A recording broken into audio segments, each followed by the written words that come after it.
Teatar Exit gostovao je u umjetničkom paviljonu Juraj Šporer sa predstavom I drvo je bilo sretno u režiji Renea Medvešeka.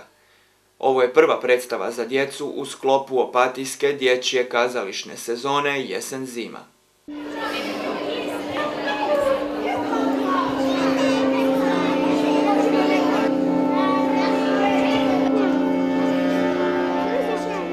U Opatijskom umjetničkom paviljonu Juraj Šporer Teatar Exit iz Zagreba predstavio je opatijskoj djeci sjajnu priču američkog pisca Shella Silverstina I drvo je bilo sretno. Kralj šume.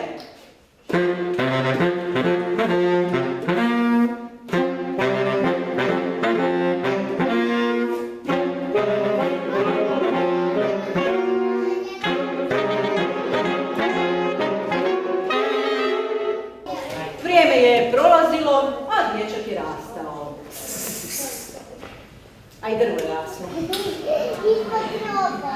Kada nam je prije nekoliko dana Rajna Miloš najavila naslove iz dječje kazališne sezone, uz napomenu da su djela I autorski tim koji ih postavlja pomno odabrani, nismo ni na trenutak posumnjali da će to uistinu I biti tako. Priča koja govori o ljubavi, o davanju I primanju ispričana je na djeci razumljiv način. Stablo jabuke odrasta zajedno sa dječakom. U tom odrastanju ono mu je drug u igri, iako je ta igra za njega ponekad bolna.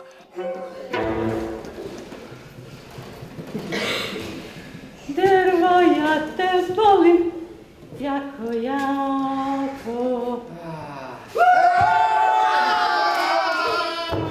Kada dječak zatreba novac, daruje mu svoje plodove da ih proda. Posipa ga svojim cvjetnim laticima na vjenčanju, daruje mu grane za gradnju kuće, daje mu svoje deblo za gradnju lađe I na kraju mirno počivalište u starosti. Ali to je samo prvi dio predstave koji se odigrao pod reflektorima. Onaj drugi uslijedio je kod kuće kada su mali gledatelji koji su upijali svaki detalj na sceni prepričavali doživljaje iz kazališta svojim tetama u vrtićima, bakama kod kuće I na koncu svojim roditeljima prije spavanja. Spuštao se niz njega.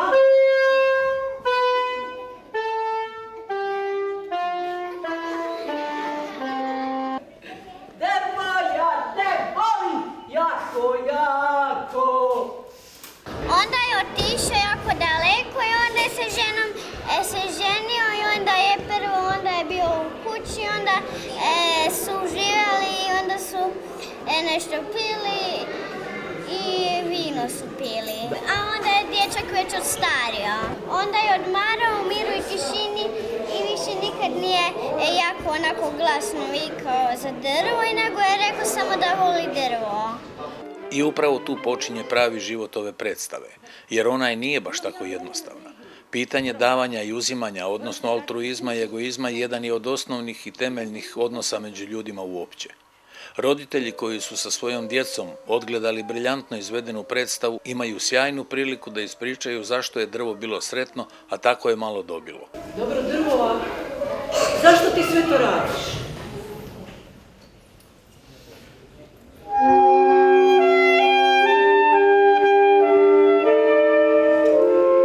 I tu im je pomogao Rene Medvešek virtuoznim redateljskim detaljem u sceni kada dječak dobiva vreću jabuka I odnosi je bez riječi, a drvo za njim pjeva. Drvo, ja te volim. Kao da mu je htjelo reći, mene bi usrećilo kad bi samo zapjevao da me voliš.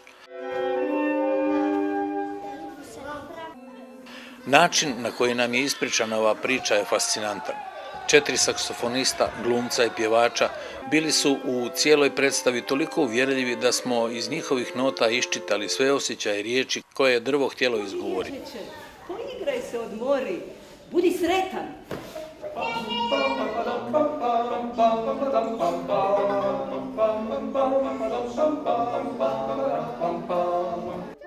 Predstava za pamćenje, rekli bismo, no nemojmo na kraju zaboraviti da nam je njome otvoren prostor za oživotvorenje njenih osnovnih poruka koje uvijek I ponovo možemo preispitati u sebi samima I s puno odgovornosti prenesti na svoju djecu.